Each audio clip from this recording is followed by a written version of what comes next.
Naaresto na ang binatilyong kabilang sa dalawang gumahasa umano sa pinatulog nilang dalagita sa Pangasinan. Sumasailalim na rin sa counseling ang biktima. Makibalita tayo kay CJ Torida ng GMA Dagupan. Unti-unti nang nalulutas ang krimeng sinapit ng 15 anyos na dalagitang ginahasa habang nagbabakasyon lang sa Labrador, Pangasinan.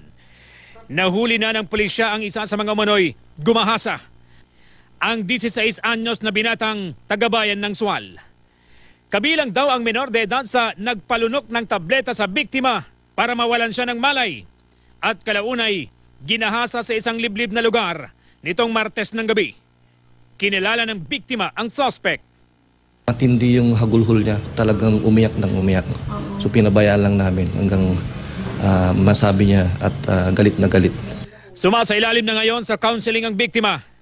Base sa medical legal report, positibo siyang nakita ng evidence of sexual abuse.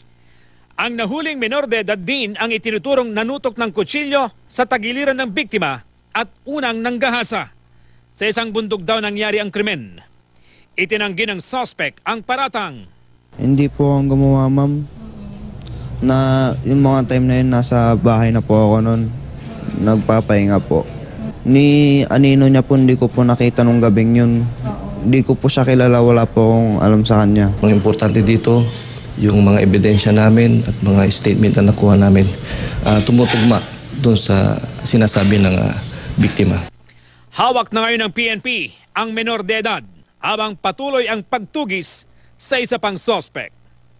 CJ Torida, Nagbabalita, Pilipinas.